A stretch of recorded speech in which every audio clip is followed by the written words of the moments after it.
যদি তোমার জায়গায় আমি থাকতাম, আমি এই ভুলটা করতাম না। যদি তোমার জায়গায় আমি থাকতাম, আমি তাকে উচিত শিক্ষা দিতাম। যদি তোমার জায়গায় আমি থাকতাম, আমি তাকে মেরেই ফেলতাম।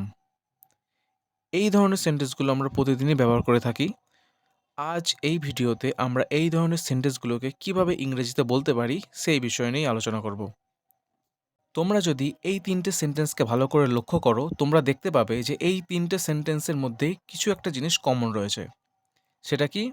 সেটা হলো, যদি তোমার জায়গায় আমি থাকতাম। প্রত্যেকটা সেন্টেন্সের মধ্যে এইটুকু পার্ট একই রয়েছে। তো এইটুকু সেন্টেন্সকে আমরা যদি ইংরেজিতে বলতে চাই, তবে তার ইংরেজি হবে if I were you. If I were you, এইটুকুর অর্থ হলো যদি তোমার জায়গায় আমি থাকতাম। এবার তোমরা অনেকে বলতে পারো যে আয়ের পাশে তো সবসময় ওয়াজ বসে, তবে এখানে আয়ের পাশে ওয়্যার কেন লিখেছি? এক্ষেত্রে একটা জিনিস মনে রাখতে হবে যে আমি যে কটা সেন্টেন্স এখানে বললাম, প্রত্যেকটা সেন্টেন্সই ছিল কল্পনার বিষয়। মানে এই সেন্টেন্সটা বাস্তবে পসিবল নয়। এখানে বলেছিলাম যদি তোমার জায়গায় আমি থাকতাম, আমি তাকে উচিত শিক্ষা দিতাম। এটা কি সম্ভব যে তোমার ওখানে যাওয়া? নিশ্চয় নয়।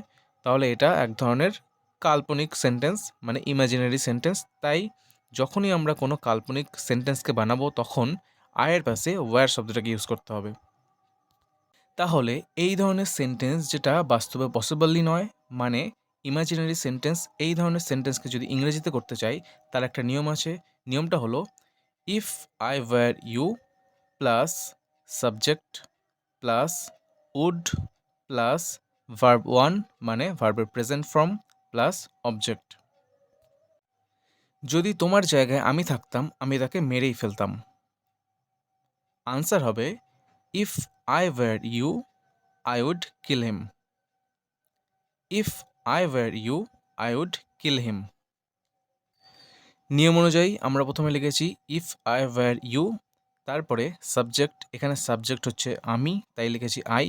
তার পাশে লিখতে হবে উড লিখেছি। তারপরে ভার্বের ১ নম্বর ফর্ম, এখানে সেটা হচ্ছে কিল। এর সাথে কোনো এস, ইয়েস, আইএনজি, ইডি কিচ্ছু করা যাবে না। ১ নম্বর প্রেজেন্ট ফর্মটা শুধুমাত্র বসবে, তাই লিখেছি সেটা কিল। তারপরে অবজেক্ট হিম।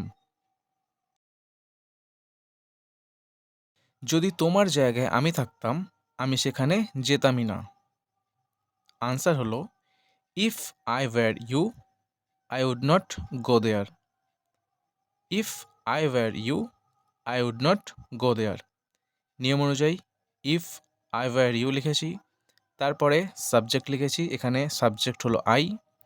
তারপরে উড লিখেছি, এখানে যেহেতু যেতাম না মানে নেগেটিভ সেন্টেন্স বলেছে, তাই উডের পাশে একটা নট লিখেছি। তারপরে ভার্বের ১ নম্বর ফর্ম মানে গো, তার সাথে কিচ্ছু যোগ হবে না, শুধুমাত্র ১ নম্বর ফর্ম গো, তারপরে অবজেক্ট দেয়ার। যদি তোমার জায়গায় আমি থাকতাম, আমি কাজটা করতাম। আনসার হলো if I were you, I would do the work. If I were you, I would do the work.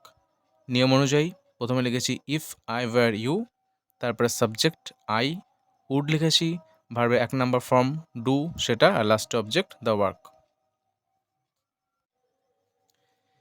যদি তোমার জায়গায় আমি থাকতাম, আমি তাকে উচিত শিক্ষা দিতাম।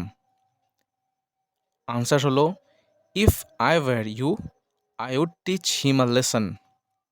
If I were you, I would teach him a lesson.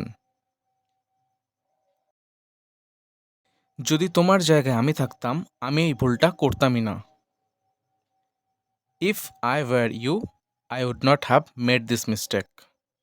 If I were you, I would not have made this mistake. তো এটাই ছিল একটা ছোট্ট টপিক নিয়ে আলোচনা। টপিকটা যতই ছোট হোক না কেন, কিন্তু এর ইম্পর্টেন্স অনেক রয়েছে। এই ধরনের সেন্টেন্স তোমরা নিশ্চয়ই কারোর না কারোর মুখ থেকে শুনেই থাকবে। তো তোমরাও নিশ্চয়ই বলেও থাকবে কেউ কেউ। আর তোমরা যদি ইংরেজিতে শিখে যাও, তাহলে তোমরাও বলতে পারবে এই ধরনের সেন্টেন্সকে। আই হোপ কি তোমরা এই ভিডিও থেকে নতুন কিছু একটা শিখতে পারলে।